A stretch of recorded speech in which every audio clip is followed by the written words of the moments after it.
Chapter 19. A Spiritual Flowering. Back home after 14 days. Seeing me in the evening, Lakshmi and my two daughters heaved a sigh of relief.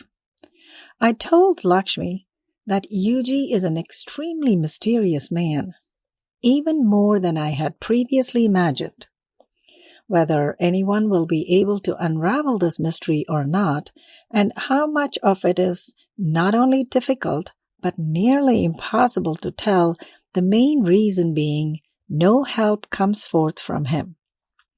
I then asked if anybody from Sri Ramachandra Mission had called and inquired about me. Lakshmi said, Yes. They have asked many times where you have been, why and when you will be back. Your disinterest in sadhana has reached the ears of the President, Sri Parthasarathi Rajagopalachari. He is coming to New York in a few days, and then he will surely call you. In the meantime, I heard from another friend of yours that the preceptor Kamlesh Patel, to whose house you went every Wednesday to meditate in New York, has told the President that you are fed up with the petty politics of the preceptors and have stopped attending satsangs. The President told the preceptors that while he has nothing to say about their internal squabbles, he has only one request. You should be brought back to the mission. It was curious that a man's viewpoint and the path of his thoughts can be so divergent. The cause of my headache was the internal conflict and disagreement between the preceptors. Yet, it was beyond their thinking that my lack of eagerness to do spiritual practice could possibly be a disagreement at the root level. This kind of thinking was threatening and could bring about a crack in the faith of the dedicated workers of the mission. It was not possible for them to have any interest in such discussions. I don't know who wants what in life. Whatever my friends in the mission were pursuing, what they would have to do to reach their goal is unknown. Perhaps they believe they have made arrangements already and are pursuing their goals. Until one or the other of them asks me directly for my opinion or advice, I have no interest or responsibility. I know now with certainty that I personally will never get what I'm looking for there. I've also told Lakshmi that I'm not ready to discuss this matter over the telephone. But yes, if anybody wants to come home and discuss this face-to-face with me, I have no objection. When the President of the mission comes to New York, I will see what is to be done, but at present, I'm not thinking about this. There is a strange weakness in me. Normally, if someone is uncomfortable with my expression, I don't find it necessary to say anything to that person. But the present situation is a little different. When my friends try to impose their thinking on me, I have to destabilize their dearly held beliefs. And when one side wants to present their views in a forceful manner and engage in what is known in plain Bengali as a quarrel, then I'm terribly reluctant to enter into it. And yet, now I have an unusual excitement in myself. Right now, I feel like getting together with those who are really interested in spirituality and giving them some really good news. Is this what they call missionary zeal?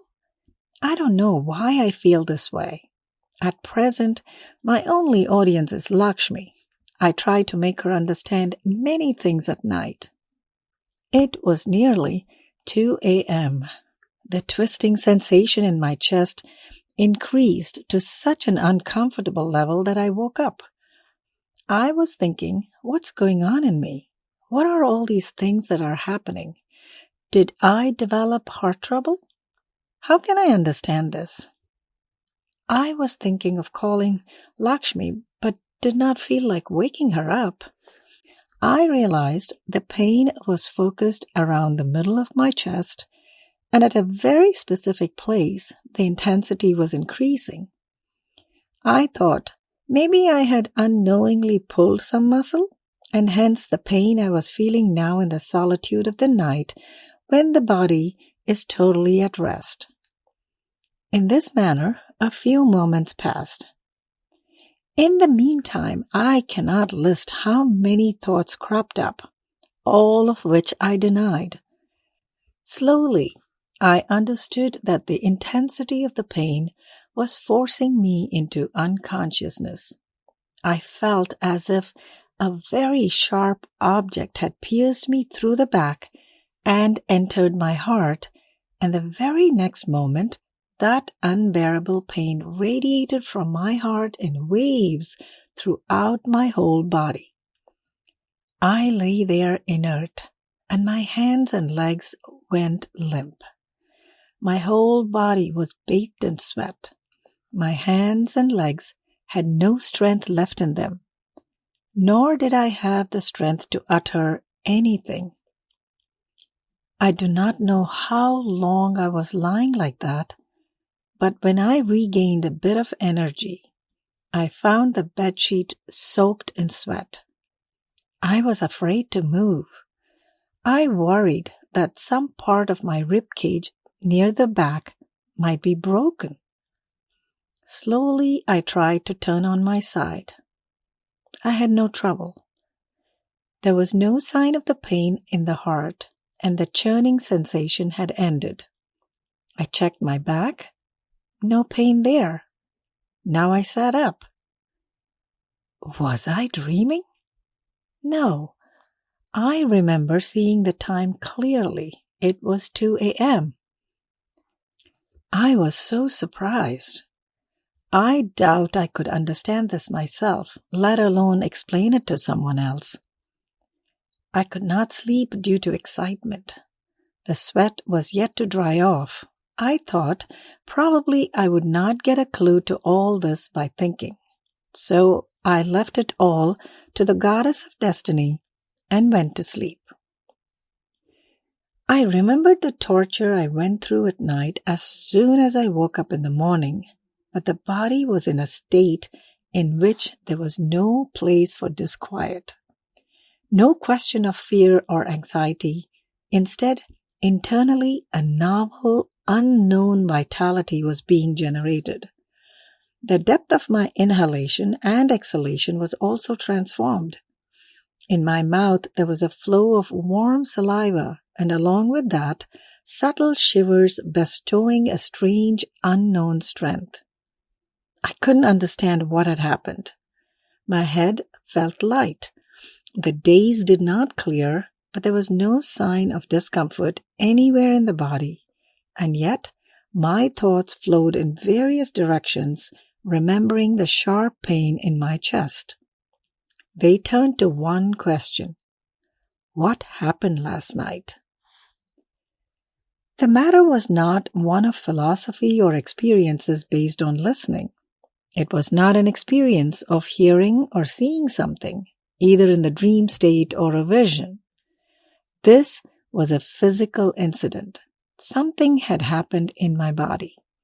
Exactly and with certainty, it is very difficult to know what happens inside the body. In reality, our consciousness is not aware of it. By using knowledge, we can speculate, and based on that, we can conjecture that perhaps some knot around the heart was untied. If the muscle or bone were hurt, it would still be painful, or perhaps some fundamental change had taken place in some gland. Near the heart is the thymus gland. In childhood, its size is relatively big, and when we reach puberty, it atrophies and shrinks to a smaller size. Maybe some new movement has been generated in this gland. Who knows? This is all speculation. How to know what happened? Whatever it may be, the whole day I felt extraordinarily free and unburdened. Though my mind was free of angst, one intriguing question kept popping up. Which organs lie near the chest according to medical science, and what are the means to know and understand their workings? Though I'm enjoying this present feeling, which is free of burden, there is no eagerness or hurry to augment my knowledge. Yet at the same time, I am curious to know and understand what is happening in my body. It is a feeling of surprise and childlike curiosity. The main reason for this curiosity is wondering if there is any extraordinary possibility of spiritual transformation having a direct influence on the physical system. In parentheses, I know here also there is the play of I. Even then I feel this curiosity is innocent. After much consideration, reflection, and research, I have come to the conclusion that no such ray of hope was to be seen. Perhaps the bodily changes could be expressed in the language of human physiology, and I could also describe my feelings. But the problem is how to establish a corresponding connection between my descriptions and the changes taking place in my body. Feelings are always personal and subjective, and therefore the description of feelings is like a literary creation.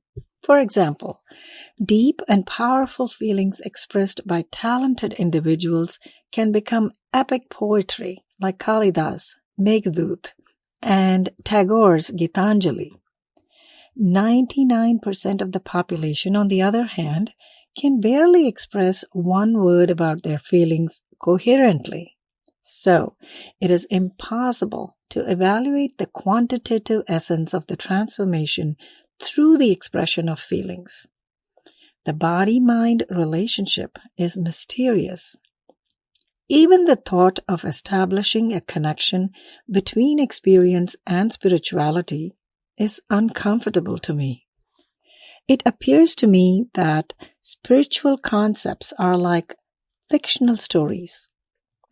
As far as I know, according to the language of science, there is no proof of the location of soul in our system. So, to think of these matters now seems meaningless to me.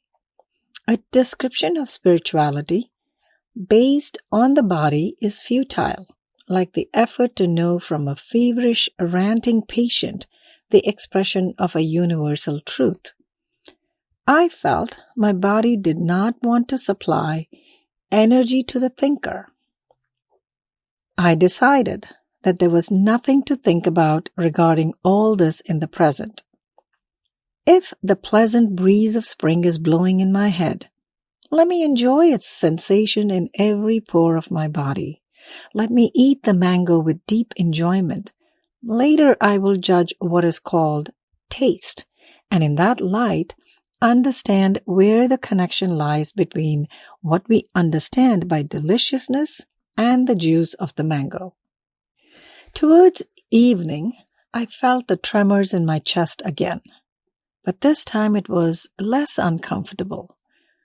The pressure seemed less than earlier, and along with the flow of saliva, it felt pleasant to have a warm tea or coffee. I have reduced my food intake due to the pressure in my chest. During my stay in Palm Springs, I realized that I could not maintain my normal quantity of food. Lakshmi became anxious watching the quantity of my food rapidly decrease. She began to tell that my health would be permanently damaged if I continued to eat this way. I defended myself by lecturing her. Have you seen the quantity of food Yuji eats? He keeps practically nothing in his stomach. And whatever bird-like quantities he does eat, 70% of it he throws out immediately. Still, his 78-year-old body has such extraordinary radiance and vitality. His ability to function surprises all of us. Lakshmi was, of course, not the sort to accept all of this easily. She answered forthrightly, "Nobody can be compared to Yuji, If someone sees Yuji and then tries to imitate his behavior and adopt his way of life, then only trouble awaits that person at every step. Not only that, he may find himself in the jaws of death. Although I remained quiet, the truth was that the internal pressure was not allowing me to eat. My stomach felt full. I could feel the creation of a novel kind of energy in the body, along with a curious excitement. How to channel this enthusiasm in the appropriate direction? I thought, maybe if I meditate, I will come to know about it. Yet, if I close my eyes and sit, a potential power increases as if a clock has been wound up too tightly and any more may destroy everything. Inside me, it feels as if a young lion is shaking his body and getting ready to explode. I feel the desire to embrace my wife and consume her. So many things come to my head.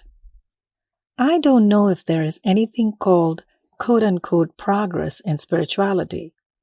Whatever we experience in the world of feelings, is it possible to know which have spiritual significance and which have no connection to spirituality at all? One of my predominant thoughts is trying to establish spirituality as a mythical story, yet I am unable to remove from myself thoughts and ideas about spirituality. I always feel that the sensation that arises in me in the presence of Yuji is spiritually significant. Besides this thought, I am unable to hold any others in my head. From the very first day that I came in touch with Yuji, many physical and mental changes have been taking place. Consequently, the body-mind influence has been creating many novel, strange experiences. My mind keeps examining all this as if it were an internal self-witness. Whenever the sequence of events is entirely revealed to my consciousness, then everything else pales into insignificance. A deep curiosity creates extraordinary excitement. It excites me to think that it is possible to have a simple, straight cause for our spiritual evolution, which is physical transformation. This matter has such extraordinary significance that to even think of it gives me goosebumps. The internal changes in the body cause a change in the mental state, and the only way to change the mind permanently would be to bring about a radical transformation in the body. This change could then awaken a spiritual state in human beings. The awakenings of the spiritual essence in man would create a movement in the mind to be one with nature. When the body is radically changed, the feeling that arises in the mind would continuously take the body-mind cycle into a state where a complete spiritual expression could emerge. Human beings were created with a specific need to maintain equilibrium with nature. Perhaps, through the emergence of the spiritual flowering in man, human beings will be able to choicelessly follow the unseen dictates of nature. End of chapter 19.